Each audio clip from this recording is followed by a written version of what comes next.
अस्सलामुअलैकुम, मेरा नाम सैयद मोहम्मद चैनल पर बहुत बहुत खुश आमदेद स्वागत है। जो नए वो चैनल को ज़रूर सब्सक्राइब कर लें, बेल आइकन को ज़रूर प्रेस करें। आज मैं आपको बताऊंगा बिहार मदरसा बोर्ड में जो बहाली आ रही है उसके लिए आपको इंटरव्यू की किस तरीके से तैयारी करना है, क्योंकि आपको पता है कि 2024 में जो टीचर्स की बहाली होगी मदरसे में मेरिट लिस्ट प्लस इंटरव्यू के बेस पर बहाली होगी। तो आपको इंटरव्यू में सही तरीके से आपको जवाब देना पड़ेगा, तभी आपका वहां पे सिलेक्शन होगा। तो मैं आपको बताऊंगा कि आपको इंटरव्यू की किस तरीके से तैयारी करना है आसानी के साथ घर बैठे। पूरी की पूरी जानकारी मैं आपको इस वीडियो में देने वाला हूं। आपको पता है कि 2024 में जो बिहार मदरसा बोर्ड में टीचर्स की बहाली होगी वो मेरिट लिस्ट और इंटरव्यू की बेस पर बहाली होगी। जैसे देखिए, मेरिट लिस्ट में अगर नाम आता है टोटल कैंडिडेट का 100 कैंडिडेट का नाम आता है, बट क्या है कि मदरसे में जो वैकेंसी है, जो बहाली है, वो सिर्फ और सिर्फ 50 ही सीट है। तो सबसे पहले क्या होगा कि इंटरव्यू होगा। जैसे एक मदारिस, आपका मदारिस दरभंगा जिला में आता है, वहां पे टोटल बच्चों ने फॉर्म भरा, 1000 बच्चों ने फॉर्म भरा, या फिर 1000 बच्चों ने सेक्रेटरी या फिर सदर या फिर उनके जरिए फॉर्म को भरवाया उन्होंने। टोटल उनका जो नाम आया मेरिट लिस्ट में 100 कैंडिडेट का नाम आया, बट वहां पे सीट कितनी है? सिर्फ और सिर्फ 50 है। मैं एग्जांपल के लिए बता रहा हूं, कोई भी मदारिस में 50 सीट नहीं है, मैं एग्जांपल के लिए आपको बता रहा हूं। तो अब क्या है कि वहां पे इंटरव्यू होगा। जो भी इंटरव्यू में जिसका भी सिलेक्शन होगा उनको ही टीचर्स के लिए रखा जाएगा।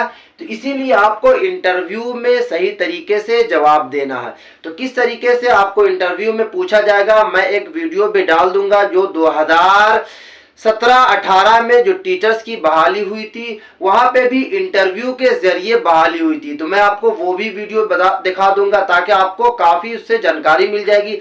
सबसे पहले मैं आपको थोड़ा बेस समझा देता हूं कि वहां पे क्या क्या पूछा जाएगा। देखिए, सबसे पहले जो आपसे पूछा जाएगा वो आपसे नाम पूछा जाएगा। देखिए, जब भी इंटरव्यू के लिए आप बैठेंगे आपको बिल्कुल डरना नहीं है। आपसे सवाल पूछा जाएगा कि आपका नाम क्या है, आपको फौरन आपको जवाब देना है, क्योंकि जो भी इंटरव्यू लेते आपको पता है कि इंटरव्यू जो इस बार लेंगे 2024 में वो एक तो मदारिस के आदमी होंगे, 2 जिला पदाधिकारी के आदमी होंगे, और टोटल जो 6 आदमी होंगे मदारिस के होंगे, जिसमें आपको पता है कि 6 आदमी की कमेटी बनाई गई, जिसमें सदर भी होंगे, सेक्रेटरी भी होंगे, और वहां पे जो असातिज़ा किराम होंगे। यानी कि टोटल जो 10 से 12 लोग रहेंगे। आपको वहां पे बीच में बैठना है और आपसे बेसिक सवाल पूछा जाएगा। टीचर्स के बारे में पूछा जाएगा कि आप टीचर्स क्यों बनने जा रहे हैं, आपको सही तरीके से उसका जवाब देना है। उसके बाद आपसे पूछा जाएगा कि आपकी क्वालिफिकेशन क्या है। तो आपको डरना नहीं है, जो भी क्वालिफिकेशन जहां से भी आप पढ़ कर आए आपको साफ बताना है, ताकि आपका आसानी के साथ इंटरव्यू निकल जाए। क्योंकि देखिए, इंटरव्यू का मतलब ही ये होता है कि देखा जाता है कि ये आदमी, ये कैंडिडेट किस तरीके से बता रहे हैं, किस तरीके से जवाब दे रहे हैं। अगर आप सही तरीके से इंटरव्यू में जवाब देंगे आपका सिलेक्शन जो है नंबर 1 पे नाम आएगा। देखिए, इंटरव्यू में अगर आपसे सवाल पूछा जाता है कि बागो बहार के मुसन्निफ कौन है, एक मिसाल के लिए मैं आपको बता रहा हूँ, किताब का नाम है, उसके मुसन्निफ कौन है, तो मीर अमन साहब है। तो आपको पहले सवाल सुनना है, उसके बाद ही जवाब देना है। घबराना बिल्कुल भी नहीं। अगर आप घबराएंगे तो उनको शायद ये लगेगा कि ये इस तरीके से घबरा रहे हैं तो ये बच्चे को क्या पढ़ाएंगे, तो आपका वहां पे सिलेक्शन नहीं होगा। क्योंकि कंपटीशन बहुत ही ज्यादा है। 2024 में काफी बच्चे फॉर्म भरेंगे, और आपको पता है कि वैकेंसी जो टोटल है मदारिस में वो सिर्फ और सिर्फ 6000 से 7000 ही है, और फॉर्म काफी भरा जाएगा। तो इंटरव्यू के थ्रू बहाली होगी। इस बार मेरिट लिस्ट में नाम आएगा, फिर आपका इंटरव्यू लिया जाएगा, और इंटरव्यू में भी काफी कैंडिडेट बैठेंगे, और एक मदारिस में आपको पता है कि सिर्फ और सिर्फ 2 या 3 ही सीट पर बहाली होगी। तो इसलिए आपको इंटरव्यू की सही तरीके से तैयारी करना। सबसे पहले आपको तैयारी के लिए आपको बोलने का सलाहियत पैदा करना है, किस तरीके से बात करना। उसके बाद आपसे क्वालिफिकेशन के बारे में पूछा जाएगा। उसके बाद आपसे पूछा जाएगा कि आपकी फरागत कहाँ से, आपने कहाँ से डिग्री हासिल की, आपको फौरन उसका जवाब दे देना है। मैं एक वीडियो यहाँ पे लगा दे रहा हूँ, आप इस वाली वीडियो को देखिए। ये जो वीडियो है 2017 या फिर 18 में बिहार मदरसा बोर्ड में जो बहाली आई थी, वो बहाली इसी तरीके से बहाली हुई। तो देखिए आप किस तरीके से असातिज़ा किराम जवाब दे रहे थे। के अंदर हो सीसी पैक हो, बिल्कुल पेशाब टपकता ना हो, तुरंत नमाज पढ़ रहा है, तो इससे इस शक्ल में नमाज नहीं होगी। दोनों मसले में फर्क ये है कि पेशाब की जो शीशी है, जो उसमें पेशाब है, वो पेशाब की जगह नहीं है। पेशाब की जगह असल में मसाना है जहाँ पेशाब रहता है, तो वहाँ से निकल गया पेशाब, इसलिए पेशाब की शीशी में नमाज नहीं होगी। और अंडा के अंदर जो गंदगी है, वो अंडा अपनी जगह में गंदगी है। जब तक गंदगी अपनी जगह में रहती है तो उस वक्त उसको नापाक नहीं कहा जाता है। जैसे एक ज़ाब्ता है, अशयु मादामा फी मादिनिही ला युता लहु हुक्मुन नजासा। जब तक नापाकी अपनी जगह में रहती है उस वक्त तक उसको नापाक नहीं कहा जाता। मिसाल के तौर पर इंसान के जिस्म के अंदर पेट है, इसके पेट के अंदर गंदगी है जिसको पाखाना बोलते हैं, लेकिन जब तक वो पेट के अंदर है तो नापाक नहीं। जब वो निकल जाएगा तब वो टूटेगा।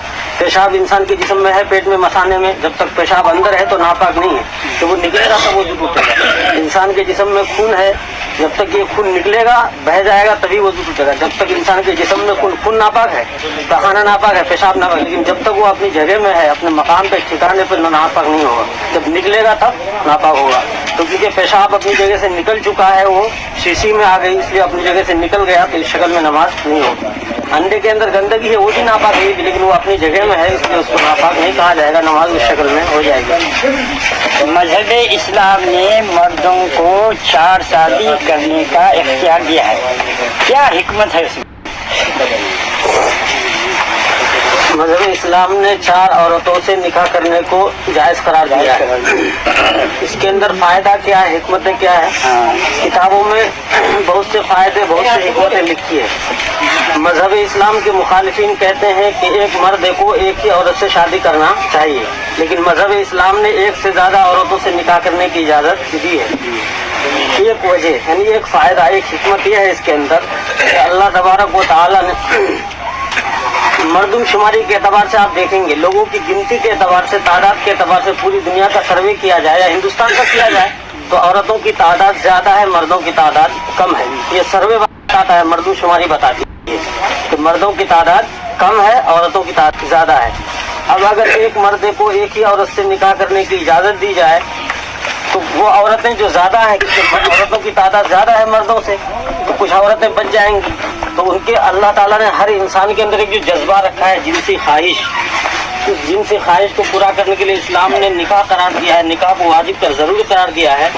तो अब वो जब उनकी जिनसी ख्वाहिश ज़रूरत पूरी नहीं होगी हलाल तरीके पे, तो वो औरत क्या हो जाएगी, हराम तरीके से अपनी ज़रूरत पूरी करेगी। इसलिए मजहब इस्लाम ने कहा कि तुम 1 से ज़्यादा निकाह कर सकते हो, क्योंकि मर्दों की तादाद कम, औरतों की तादाद ज़्यादा। अगर एक मर्द अगर एक औरतों से निकाह करेगा तो बहुत सी औरतें बच जाएंगी, तो वो फिर अपनी ज़रूरत पूरी करने के लिए, अपनी ख्वाहिश पूरी करने के लिए हराम रास्ता इख्तियार करेगी, मुआशरा गंदा होगा, सोसाइटी ख़राब होगी। एक हिकमत, एक फ़ायदा ये है कि मर्दों की तादाद औरतों की तादाद से कम है, इसलिए मजहब इस्लाम ने 1 से ज़्यादा औरतों से निकाह करने की इजाज़त दी है। दूसरी हिकमत और दूसरा फ़ायदा इसके अंदर ये है कि अल्लाह तबारक व तआला ने हर इंसान के अंदर जो क़ुव्वत रखी है, क़ुव्वत शहवानिया, यानी जिस क़ुव्वत की वजह से एक आदमी को बीवी से मिलने की तबीयत चाहती है, इसको सेक्स बोलते हैं। तो क़ुव्वत शहवानिया हर मर्द के अंदर बराबर नहीं, किसी के अंदर कम है, किसी के अंदर ज़्यादा है। तो अब एक मर्द ऐसा है जिसके अंदर क़ुव्वत शहवानिया ज़्यादा है और किसी के अंदर कम है, तो वो मर्द जिसके साथ क़ुव्वत शहवानिया, शहवत के ज़्यादा है, तो उसके लिए एक औरत काफ़ी नहीं है। अब एक औरत उसके लिए काफ़ी नहीं है, तो दूसरी निकाह की उसको इजाज़त नहीं देंगे अगर दूसरी शादी करने की, तो फिर वो हराम तरीके से अपनी ज़रूरत को पूरी करेगा।